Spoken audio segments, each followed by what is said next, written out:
বিসমিল্লাহির রহমানির রহিম। পরম করুণাময় মহান আল্লাহর নামে শুরু করছি। অনারেবল ভিউয়ার্স, আসসালামু আলাইকুম। বিশ্বের যে যে প্রান্ত থেকে আমার আজকের স্বাস্থ্য সংবাদ অনুষ্ঠানটি দেখছেন, ডিজিটাল বায়োকেমিক মেডিকেল সায়েন্স হসপিটালের পক্ষ থেকে ডক্টরস টক টিভি 100K চ্যানেলের সকল দর্শক শ্রোতাদেরকে জানাচ্ছি আন্তরিক অভিনন্দন। আজ আমি আলোচনা করব লিভার সিরোসিসের কারণ, লক্ষণ ও স্থায়ী চিকিৎসা সম্পর্কে। আজকের স্বাস্থ্য সংবাদ পাঠ করছি আমি ডাক্তার কাজী দিলওয়ার হোসাইন। অনুষ্ঠানটি একযোগে টিকটক, ইনস্টাগ্রাম, ফেসবুক ও ইউটিউব চ্যানেল থেকে সম্প্রচার করা হচ্ছে। সুপ্রিয় দর্শক শ্রোতা, লিভার সিরোসিস রোগে আক্রান্ত রোগীর যকৃৎ বা লিভার অন্তঃশ্বাস শূন্য হয়ে ধীরে ধীরে ছিদ্রের মতো হয়ে যায়। একে সিরোসিস অফ লিভার বলে। প্রত্যেকটি রোগের একটি ইটিওলজি বা কারণ রয়েছে। লিভার সিরোসিস রোগেরও বিশেষ কিছু কারণ রয়েছে। অন্যতম প্রধান কারণগুলো হলো লিভার ইনফেকশন থেকে হাইপারট্রফিক biliary সিরোসিস হতে পারে। অনেক সময় কোলেনসিস্টাইটিস থেকেও হতে পারে।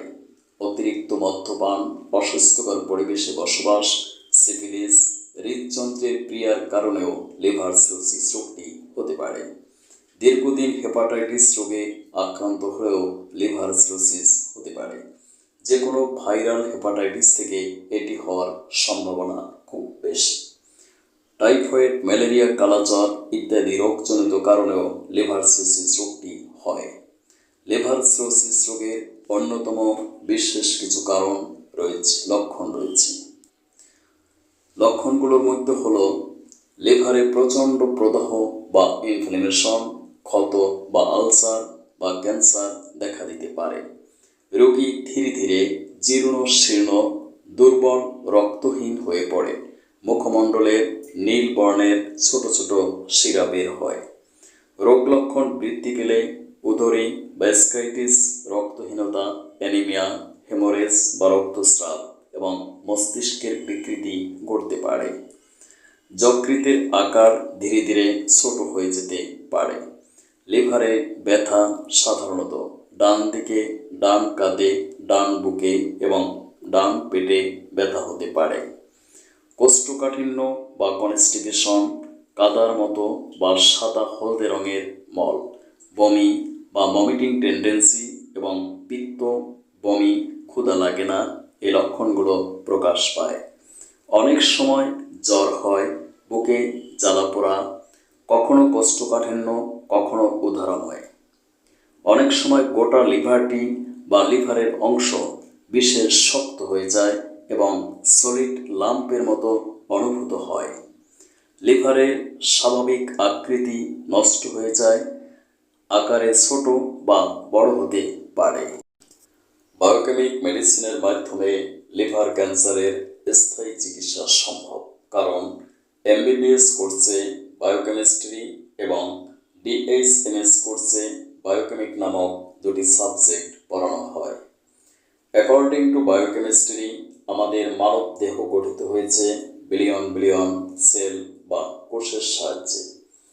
এই কোষগুলোর অভ্যন্তরে রয়েছে mitochondria, protoplasm, cytoplasm, Golgi body, RNA, DNA নামক ক্ষুদ্র ক্ষুদ্র মাইক্রো অর্গান। এই মাইক্রো অর্গানগুলো অন্যতম প্রিন্সিপাল কম্পোনেন্টগুলো হলো some essential vitamins, minerals and biochemic salt. Basically এই বায়োকেমিক সল্টগুলোর ডেফিসিয়েন্সির কারণে কোষগুলো ড্যামেজ হয়ে যায়। অ্যাজ এ রেজাল্ট ফলে আমরা ক্যান্সার, ডায়াবেটিক্স, হৃদরোগ সহ বিভিন্ন প্রাণঘাতী রোগে আক্রান্ত হই। যদি সূক্ষ্ম মাত্রায় এই বায়োকেমিক মেডিসিনগুলো প্রয়োগ করা হয়, তাহলে কোষগুলো পুনরায় সজীব, সতেজ ও সক্রিয় হয়ে উঠবে। ফলে আমরা ক্যান্সার সহ বিভিন্ন রোগ থেকে স্থায়ী আরোগ্য লাভ করতে পারবো ইনশাআল্লাহ। যাদের বিশ্বাস করতে কষ্ট হয় তাদের উদ্দেশ্যে আমি একটি সায়েন্টিফিক এভিডেন্স উপস্থাপন করছি। আপনারা অনেকেই জানেন, একটা সময় ছিল যখন গ্রাম মানুষ ডায়রিয়াতে মারা যেত। তখন ডাক্তার কিংবা সাধারণ মানুষ কারোরই জানা ছিল না এক চিমটি লবণ, এক মুঠো গুড় দ্বারা তৈরি খাবার স্যালাইন একটা মানুষের লাইফকে সারভাইভ করতে পারে। এখন প্রশ্ন হলো, কেন মানুষ ডায়রিয়াতে মারা যেত? আনসারটি খুবই সহজ। আমরা যে খাবার স্যালাইন পান করলাম, এই খাবার স্যালাইনের মধ্যে রয়েছে সোডিয়াম ক্লোরাইড বা খাবার লবণ নামক এক প্রকার বায়োকেমিক সল্ট ন্যাট্রামিউর। এই ন্যাট্রামিউরের অন্যতম ফাংশন হলো আমাদের দেহের পানির ভারসাম্য রক্ষা করা, ওয়াটার ব্যালেন্স কন্ট্রোল করা। যখন ন্যাট্রামিউর নামক বায়োকেমিক সল্টের ডেফিসিয়েন্সি হলো, তখন আমাদের দেহ থেকে পানি বের হয়ে গেল, ফলে পানির স্বল্পতা বা ডিহাইড্রেশনের সৃষ্টি হওয়ার কারণেই লোকটি মূলত মারা গেল। যখন সূক্ষ্ম মাত্রায় বায়োকেমিক সল্ট ন্যাট্রামিউর নামক মেডিসিনটি প্রয়োগ করা হলো, তখন কোষগুলো পুনরায় সজীব, সতেজ ও সক্রিয় হয়ে উঠল।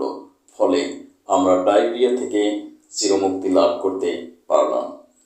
এই এভিডেন্স দ্বারা সুস্পষ্টভাবে প্রমাণিত হয়, বায়োকেমিক মেডিসিনের মাধ্যমে অবশ্যই যে কোনো রোগের স্থায়ী চিকিৎসা সম্ভব। রিমেম্বার মাইন্ড, কখনো নিজে ফার্মেসি থেকে ঔষধ ক্রয় করে খাবেন না, কারণ বায়োকেমিক মেডিসিনগুলো হলো এক প্রকার পটেন্সি বা শক্তিকৃত মেডিসিন। শক্তি এবং সিমটমস জাস্ট না হলে এই মেডিসিনে কাজ করবে না। তাই অবশ্যই একজন MBBS, BHMS, DHMS ডিগ্রিধারী চিকিৎসকের পরামর্শক্রমে ঔষধ সেবন করুন। স্থায়ী চিকিৎসার জন্য যোগাযোগ করুন আমার প্রতিষ্ঠিত প্রতিষ্ঠান digital biochemic medical science hospital অথবা আমার chamber Lalbagh diagnostic centre, 195/1/1 JN Shah road, Amligola, Lalbagh, Dhaka. অনুগ্রহ করে সাক্ষাতের 10 দিন পূর্বে সিরিয়াল দিন। সিরিয়ালের জন্য যোগাযোগ করুন 01712937056। সিরিয়াল ছাড়া কোনো রোগী দেখা হয় না। মনে রাখবেন, সঠিক রোগ নির্ণয়ের জন্য সঠিক ল্যাব টেস্ট রিপোর্টের প্রয়োজন। তাই অবশ্যই যদি ল্যাব টেস্ট রিপোর্ট আপনার থাকে, তাহলে সাক্ষাতের সময় সঙ্গে নিয়ে আসবেন। Thank you for watching my video. May Allah bless you. আল্লাহ হাফেজ।